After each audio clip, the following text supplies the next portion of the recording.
Hey there, welcome to day 2302. I had to practice saying that, of What's She Up To Now. Sharon Horne-Ellstrom here, documenting my journey as I've gone from the brick and mortar corporate world of business, decades in both, online.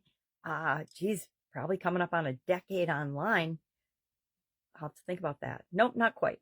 Didn't come online until I didn't come online on purpose till 2017. So I got some years to go. I'm just pushing the timeline ahead. Speaking of timelines, we're talking about the Lifeline exercise for the Let's Grow Annual Challenge private Facebook group today. And I shared the Lifeline exercise. It's such a powerful exercise. I'm surprised more people don't do it for themselves and for personal growth and personal understanding and, I guess, self-awareness. But a lot of people aren't very self-aware, I suppose. But we do it every month as part of the annual challenge. Been doing annual challenges for, I thought it was 5 years, but it's been 7. And all you do is just like a timeline in school, a historical timeline. Remember, we had those in school in history class for events like wars or leading up to great historical events. They would say all the events that led up to that. We do the same thing with our life. And I like to do it for each area and aspect of my life that we look at as part of a life framework that I've used for decades as well. And we just put on there the key events that have happened in our life. And then we look at each month, how did those events impact this month, for example, our mental growth, our mental, how did it impact our mental state, our mindset, our well-being, our mental well-being, as well as, what actually happened might affect us physically, mentally, emotionally, spiritually, financially. It can have all kinds of effects. And that's why I think it's such a powerful exercise. It allows us to specifically pull out the area and aspect of our life that we're looking at and think about, how did that affect me mentally and my mental state and growth? How did that affect me physically, financially, etc.? And we can see the connectedness between all of these things. We are very complex beings as human beings, and we need to realize that one thing that we don't think is even affecting us, and a lot of our mind, remember, a lot of our mental capabilities are going on under the surface, not at our conscious awareness level, and they're just causing us to make decisions and choices on autopilot. Some of them benefit us and are in our favor. They're all designed to keep us safe, but some of them, in keeping us safe, keep us stuck in our comfort zone, and we never actually go for what we want because of fear and other things. So I love this exercise. I think it's a terrific exercise, and everybody at least once or twice in their lifetime ought to do it and ought to take a look at your life and say, is it going the way I want it to? Or do I need to take responsibility and make a couple of changes in that life? So this is my graphic for timeline. I've actually got a giant timeline that I personally use. It's one of those poster boards. I got it at Walmart, I think, using my wallet, my mobile wallet pay, actually, to create that, because I like to look at it on a big, number one, I don't see very well, but number two, I like to look at it in a big format so I can see, okay, well, when this happened, it affected not just my physical health, but all of these other areas and aspects of my life. When this happened, when I got divorced, it didn't just affect my relationship, it affected all these other areas and aspects of my life. And then I see whether I'm coming out of things in a positive way or whether I'm letting them drag me down for longer than I would have liked. Or I want to learn from that it took me longer than I wished it would have.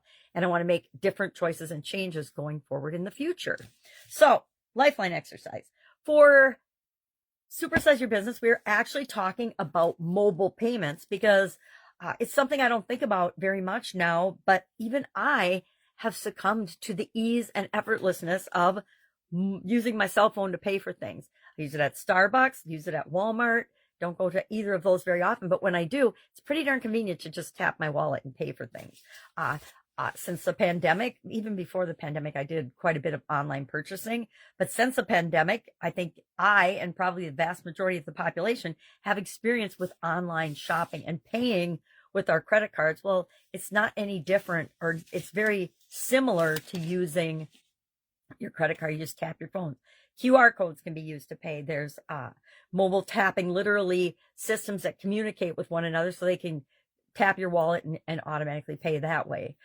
There are, I can't remember the other thing I was going to say, but there's at least 3 different technologies, and they're emerging all the time to make it easier and more from a customer standpoint as well as a merchant standpoint. You know, if you can go into the restaurant, I don't love it. I'm going to say, I don't love all the automation that's happening in the restaurant industry. Part of why I used to love going out to eat and eating in a restaurant is the experience. And now it's not necessarily from the customer's standpoint a great experience. If you don't have a human being, you just sit down and there's a little computer screen and you have to read through the menu and pick your own food. And then somebody basically just brings the plate to your table, and maybe you even order your drinks that way now. I would say the ambiance if that is very different. It's fine for, fast food and fast casual, although I don't like it for fast food either. I'm glad I don't eat fast food very often, because I went to a Taco Bell, I think, with my daughter when we were driving down to Texas for my nephew's wedding. We went into a Taco Bell, and yeah, there were people behind the counter making food, but there was no one actually selling at the register. You had to use one of these kiosk things to order your food. It's kind of like the airport. You got everything's automated in a kiosk. Why? Because people realize that human resources are not only their most valuable, but they're also their most expensive.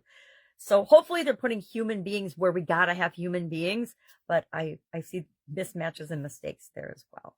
Anyway, I don't like self-checkout at the grocery store or at any store either, just to be honest with my inability to access and accept certain types of technology. That's just a personal thing. So that's all I've got today. Hanging out with my amazing granddaughters. Their parents have a wedding that they are standing up in, and so that's super exciting. If I can help you in any way, all you have to do is ask. I always say, I don't know a lot of stuff, but I do know a lot of stuff. And if I don't know what you have a question about, I do guarantee that I know how to help you get the answer to that question. I either have a resource or a person that can definitely, positively, 100% help you with that. So just ask, right? One of the biggest challenges I've had to learn in my life is to ask for help or ask the question. And every time I think of that and remind myself of that, I think of a person that passed away a while ago and how he actually reinforced and taught me that. All right. If I can help you anyway, ask. Otherwise, have a great day. And I'll, of course, be with you tomorrow.